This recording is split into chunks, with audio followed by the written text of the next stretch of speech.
अब Trojan war खत्म हो चुका है, सबको घर जाना है। ट्रोजन वॉर क्या था, क्यों हुआ था, कौन कौन इस युद्ध में गया था, अकिलीस कौन था, ओडेसियस कौन था, ये सब जानने के लिए आप हमारे इस वीडियो का पहला पार्ट देख सकते हैं। उसका लिंक हमने डिस्क्रिप्शन में लगा दिया है। अब यहाँ हम ट्रोजन वॉर से आगे की कहानी सुनाएंगे। एगमेम्नन और मेनेलॉस भी वॉर खत्म होने के बाद स्पार्टा के लिए निकल चुके हैं। ओडेसियस भी अब एथिका के लिए निकल जाता है, लेकिन 10 साल बीत चुके हैं। ओडेसियस अभी तक घर नहीं पहुंचा। ट्रोजन वॉर खत्म होने के बाद जब कई सालों तक ओडेसियस घर नहीं लौटा तो कुछ सूटर्स उसके महल में घुस गए।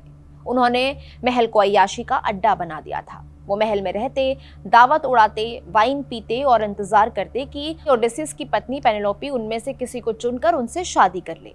उनका मकसद था पेनेलोपी से शादी करके एथिका की गद्दी पर कब्जा जमाना। महल के कई भरोसेमंद लोग भी उन सूटर्स के इशारों पर काम करने लगे थे।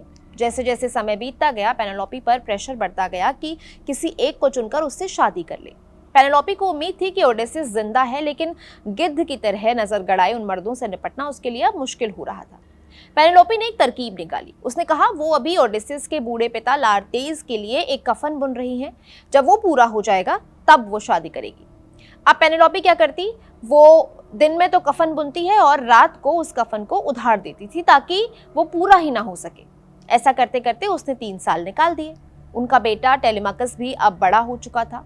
जब उसके पिता जंग के लिए निकले थे तब वो बच्चा था, अब वो 20 साल का जवान हो गया है।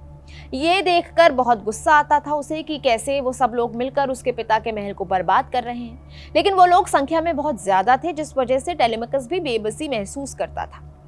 अब उसकी प्रॉब्लम का एक ही सल्यूशन था कि ओडिसी घर आ जाए। उसको उम्मीद थी कि उसके पिता आएंगे, लेकिन वो बस उम्मीद के सहारे नहीं बैठना चाहता था। पर उसे कुछ पता भी नहीं था कि वो कहाँ गायब हो गए हैं, जबकि उनके साथ ट्रॉय के युद्ध में गए मेनेलॉस और एगमेम्नन तो कब का वापस आ चुके थे। अब टेलेमाकस को कोई अंदाजा ही नहीं था कि क्या करना है। उसकी मदद की देवी अथीना ने। एक दिन जब वो इस उधेड़बुन में था कि कैसे अपने पिता का पता लगाए, तो देवी अथीना अपना भेष बदलकर एथिका पहुंची। उन्होंने टेलेमाकस से कहा कि तुम अब बच्चे नहीं हो, जो कुछ भी तुम्हारे महल में हो रहा है उसके खिलाफ आवाज उठाओ।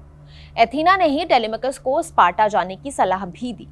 इसी मशवरे के बाद टेलेमाकस अगले दिन अपने महल में पहुंचा। उसने सब लोगों को इकट्ठा किया और गुस्से में उनसे कहा कि हमारे घर को लूटना बंद कर दो। उन सूटर्स में से एक एंटिनोस ने कहा, सारी गलती तुम्हारी माँ की है। वो पिछले 3 साल से हम सबको धोखा दे रही है। वो दिन में कफन बुनती है और रात में उधेड़ देती है। अब जब ये सुना तो उसके पैरों के नीचे से मानो जमीन खिसक गई। वो उस भरी भीड़ में अकेला पड़ गया। उसने देवताओं से गुहार लगाई। अब टेलेमाकस फैसला कर चुका था कि वो स्पार्टा जाएगा। उसने अपने साथ अपने सबसे भरोसेमंद 20 लोग लिए और चुपचाप स्पार्टा के लिए निकल गया। यहाँ आकर वो किंग मेनेलॉस से मिला। मेनेलॉस वही है जिसकी पत्नी हेलेन दुनिया की सबसे सुंदर औरत मानी जाती थी, जिसे पेरिस ट्रॉय लेकर भाग गया था और जिसकी वजह से ट्रॉय और ग्रीस के बीच पूरी जंग हुई थी।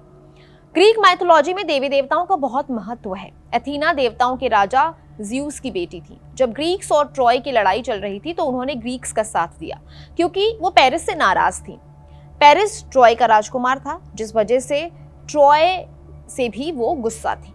दरअसल हुआ ये था कि एक बार 3 देवियों एथीना, एफ्रोडाइटी और हेरा के बीच खूबसूरती को लेकर के एक कॉन्टेस्ट हुआ, जिसमें पेरिस को सबसे सुंदर देवी चुनने के लिए कहा गया। पेरिस ने एथीना के बदले एफ्रोडाइटी को सबसे सुंदर देवी चुना था, जिस वजह से देवी एथीना पेरिस से नाराज थी। और आपको पता है, जिस ट्रोजन हॉर्स के अंदर छुपकर ग्रीक्स ट्रॉय के अंदर घुसे थे, ओडेसियस को ये आइडिया भी एथीना ने ही दिया था। अब जब युद्ध के बाद ओडेसियस गायब हुआ तो एथीना ने अपने पिता ज़्यूस से पूछा कि जो इंसान देवताओं की हमेशा इज्जत करता है उसको इतनी परेशानी क्यों दी जा रही है। लेकिन ओडेसियस को परेशानी में डालने वाले तो खुद ज़्यूस के भाई पोसाइडन थे, क्योंकि ओडेसियस ने उसके बेटे पोलेमाकस को अंधा कर दिया था। उसी वजह से ओडेसियस अपने घर नहीं लौट पा रहा था।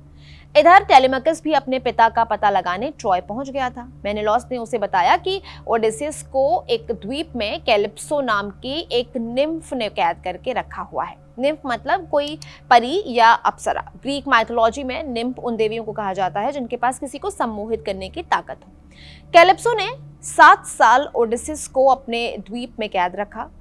इस द्वीप का नाम बताया गया है ओगिजिया, जो एकदम स्वर्ग जैसा खूबसूरत था। तो 10 साल तो ओडेसियस ने वॉर लड़ा और 7 साल वो इस द्वीप में कैद हो गए। दरअसल कैलिप्सो को ओडेसियस से प्यार हो गया था। वो चाहती थी कि ओडेसियस उनके साथ वहीं बस जाएं, लेकिन ओडेसियस को घर जाना था। कैलिप्सो ने उन्हें ये तक कहा कि अगर वो वहीं उस द्वीप पर रुक जाते हैं तो वो उसे अमर बना देंगे, लेकिन ओडेसियस नहीं माने। अब आप सोच रहे होंगे कि जब ओडेसियस को सम्मोहित करके 7 साल तक रख लिया था तो अचानक उन्हें कैसे याद आया कि उनका ये घर नहीं है। दरअसल देवी एथीना ने अपने पिता ज़्यूस से बोलकर ओडेसियस के लिए मदद भिजवाई थी। देवताओं का दूत हर्मीस कैलिप्सो के पास पहुंचा और उसने उसे ज़्यूस के आदेश के बारे में बताया, जिसे सुनकर कैलिप्सो को गुस्सा तो बहुत आया, लेकिन वो कुछ कर नहीं सकती थी। उसने ओडेसियस को जाने की इजाजत दे दी। ओडेसियस और उसके साथियों ने आइलैंड के पेड़ों को काटकर लकड़ी से एक राफ्ट बनाई। कैलिप्सो ने उनके साथ रास्ते के लिए अनाज और शराब रखवाई। ओडेसियस अपने घर की तरफ निकल गए। 17 दिन उन्होंने उस समंदर में यात्रा की। 18वें दिन उन्हें फाइशिया के पहाड़ दिखाई दिए। फाइशिया एथिका के करीब था। ओडेसियस को लगा कि चलो अब तो घर आने ही वाला है, लेकिन कहानी में एंट्री हुई पोसाइडन की, समुद्र के देवता जो ओडेसियस से नाराज चल रहे थे। जब पोसाइडन ने देखा कि ये ओडेसियस तो घर पहुंचने वाला है, तो उन्होंने गुस्से में अपना त्रिशूल उठाया और समंदर में भयानक तूफान ला दिया। ओडेसियस अपने साथियों के साथ समंदर में गिर गया। तभी समंदर में इनो नाम की एक जलदेवी निकली। इनो ने ओडेसियस को एक जादुई दुपट्टा दिया और कहा कि इसे अपनी कमर पर बांध लो। जब तक ये तुम्हारी कमर पर बंधा रहेगा तुम डूबोगे नहीं। 2 दिन और 2 रात ओडेसियस उन भयावह लहरों से लड़ते रहा और अंत में फाशिया के तट पर पहुंच गया। वो थका हारा, घायल और लगभग बिना कपड़ों के समुद्र के किनारे सो गया। वहां उसकी मुलाकात राजकुमारी नौसिका से हुई। नौसिका अपनी सहेलियों के साथ कपड़े धोने समुद्र किनारे आती हैं। ओडेसियस को वहां देखकर बाकी लड़कियां डरकर भाग जाती हैं, लेकिन नौसिका नहीं डरती। वो ओडेसियस को कपड़े और खाना देती हैं और उसकी मदद करती हैं। इसके पीछे भी देवी एथीना ही थी। उन्होंने ही नौसिका को सपने में कहा था कि वो देवी के तट पर जाए। नौसिका ने फिर ओडेसियस को महल जाने का रास्ता बताया और एक आइडिया भी दिया और उससे कहा कि तुम पहले जाकर मेरी माँ रानी अरीते के पैरों में गिरना। अगर उन्होंने तुम्हें स्वीकार कर लिया तो तुम्हारा घर वापसी का रास्ता एकदम साफ हो जाएगा। जब ओडेसियस महल की तरफ जा रहा था तो एथीना ने ही कोहरे से सब कुछ ढक दिया ताकि कोई उसे देख न सके और वो आसानी से महल तक पहुंच पाए। जब वो राजा और रानी के पास पहुंचा तो कोहरा भी हट गया। वो जाते ही रानी के पैरों में गिर गया। ऐसे एक अजनबी को रानी के पैरों में गिरा हुआ देखकर किसी को समझ ही नहीं आया कि ये हुआ क्या, लेकिन रानी ने उसे दुत्कारा नहीं। इसका भी एक कारण था। इसकी वजह थी जीनिया का कानून। ग्रीक सभ्यता में जीनिया का मतलब था कि कोई भी मदद मांगने आए या तुम्हारे घर आए तो उसका स्वागत करो। माना जाता था कि देवताओं के राजा ज़्यूस ज़ेनियोस के रूप में मेहमानों की रक्षा करते हैं। हो सकता है कि कोई अजनबी वास्तव में किसी देवता का रूप हो, इसलिए मेहमान का अपमान करना ज़्यूस का अपमान माना जाता था। एक दिन राजा की सभा में डेमोडोकस नाम के एक गायक ने एक गाना गाया। उसने गाने के रूप में ट्रोजन हॉर्स की कहानी सुनाई। वो कहानी जिसमें लकड़ी के घोड़े के अंदर घुसकर ग्रीक ने ट्रॉय को तबाह किया था। ये गाना सुनकर ओडेसियस फूट फूट कर रोने लगा। राजा ने पूछा, जब भी ट्रॉय का जिक्र आता है तो तुम रोने लगते हो, कुछ हुआ है क्या? ओडेसियस अपना सर उठाते हैं और कहते हैं, मैं हूं ओडेसियस, लार्थेस का बेटा और ट्रॉय को जीतने वाला। अब यहां से कहानी फ्लैशबैक में चलती है। ओडेसियस ट्रॉय जीतने के बाद शुरू हुए अपने सफर की कहानी सुनाना शुरू करते हैं। वो बताते हैं कि सबसे पहले हम स्मारस पहुंचे। वहां से लूटपाट करने और सामान इकट्ठा करने के बाद हमें निकल जाना चाहिए था, लेकिन सैनिक किनारे बैठकर शराब पीते रहे। स्मारस के पड़ोसियों ने हम पर हमला किया और कई साथी वहीं मारे गए। वहां से निकलने के बाद एक भयानक तूफान की वजह से हम 9 दिनों तक समंदर में भटकते रहे। समंदर में भटकने के बाद ओडेसियस और उसके सैनिक एक ऐसे देश पहुंचे जिसे लोटस ईटर्स का देश कहा जाता था। यहाँ के लोग एक खास तरह का कमल का फूल खाते थे जिससे नशा होता था और इंसान अपनी याददाश्त खो देता था। ओडेसियस ने अपने 3 सैनिकों को उस आइलैंड पर भेजा। वो कमल का फूल खा लेते हैं और उसके बाद वो वापस लौटने से मना कर देते हैं। इसके बाद ओडेसियस एक ऐसे आइलैंड पर पहुंचता है जहां साइक्लोप्स रहते हैं। साइक्लोप्स यानी कि एक आंख वाले राक्षस। ये पहाड़ की गुफाओं में अकेले रहते हैं और भेड़ बकरियां पालते हैं। जब ओडेसियस को एक गुफा दिखी तो वो उस गुफा के अंदर चला गया। वहां उसे पनीर, दूध और खूब सारी भेड़ें दिखी। ओडेसियस के साथियों ने कहा कि ये खाने पीने का सामान लेते हैं और यहाँ से निकलते हैं, लेकिन ओडेसियस को तो गुफा के मालिक को देखना था। शाम हुई और आया एक राक्षस, पॉलीफेमस। पॉलीफेमस ने जैसे ही उन लोगों को देखा, 2 को हाथ में उठाया और कच्चा खा गया। फिर एक भारी पत्थर से गुफा का दरवाजा कर दिया बंद। अब समस्या ये थी कि अगर वो रात को सोते हुए राक्षस को मार देते तो गुफा पर लगा हुआ भारी भरकम पत्थर कौन हटाता। इसलिए उन्होंने सोचा कि चुपचाप राक्षस से बचकर गुफा में ही रात बिताते हैं। जब सुबह पॉलीफेमस उठा तो उसने 2 और साथियों को खाया। वो भेड़ों को चराने बाहर गया और गुफा का दरवाजा बंद करके चला गया। सब लोग वापस अंदर ही रह गए। अब उन्होंने वही किया जो वो उस समय कर सकते थे, शाम को राक्षस के लौटने का इंतजार। लेकिन उन्हें पता था कि वो आएगा तो फिर उनके साथियों को खाएगा। वो आया, लेकिन तब तक ओडेसियस ट्रिक सोच चुका था। ओडेसियस ने उसके साथ दोस्ती की और उसे शराब ऑफर की। ये शराब ओडेसियस को मारोन ने दी थी। मारोन अपोलो का पुजारी था। ये शराब इतनी भारी और तेज थी कि इसे पीने से पहले 1 हिस्से शराब में लगभग 20 हिस्सा पानी मिलाया जाता था। इसकी खुशबू इतनी अच्छी थी कि कोई भी इसे पीने से खुद को रोक ही नहीं पाता था। पॉलीफेमस ने उस शराब को पिया और नशे में झूम उठा।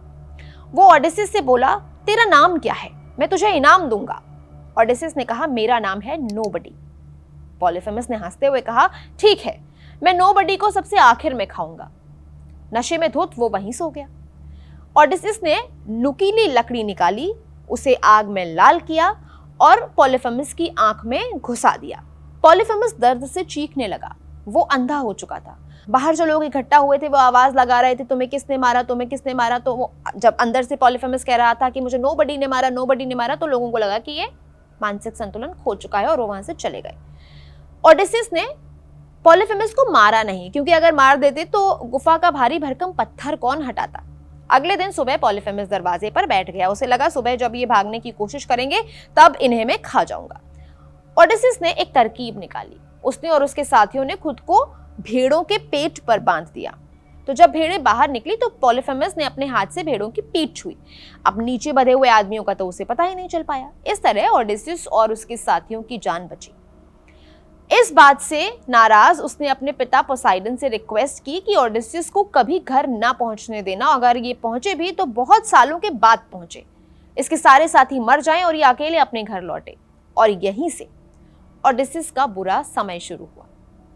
इसके बाद ओडेसियस और उसके साथी एओलिया द्वीप पर पहुंचे। यहाँ के राजा थे एओलस। वो हवाओं के स्वामी थे। ओडेसियस वहां 1 महीने तक रुके। जब ओडेसियस जाने लगे तो एओलस ने उन्हें बैल की खाल से बना हुआ एक बड़ा सा थैला दिया। एओलस ने उस थैले के अंदर खतरनाक हवाओं को बांध दिया। सिर्फ वेस्ट विंड को खुला रखा ताकि वो ओडेसियस के जहाज को एथिका तक पहुंचा सके। एओलस ने वार्निंग दी थी कि ये थैला कभी मत खोलना। 9 दिन तक ओडेसियस और उसके साथी बिना रुके चलते रहे। 10वें दिन उन्हें एथिका दिखाई देने लगा।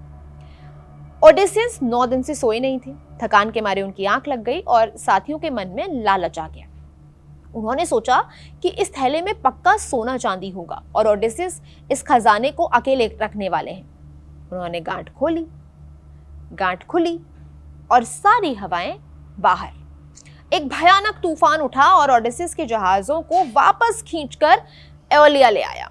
जब ओडेसियस दोबारा राजा एओलस के पास मदद मांगने पहुंचा तो राजा ने उन्हें धक्के मारकर निकाल दिया और कहा कि जिससे देवता नाराज हो उसकी मदद तो भाई मैं भी नहीं कर सकता।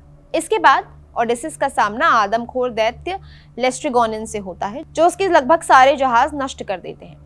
फिर एक द्वीप पर उसे सर्सी नाम की जादूगरनी मिलती है। वो उसके साथियों को सुअर बना देती है। जैसे तैसे वो वहां से निकलता है और उसके बाद मरे हुए लोगों की दुनिया में जाकर भविष्यवक्ता टायरेसियस से अपने भविष्य के बारे में जानता है।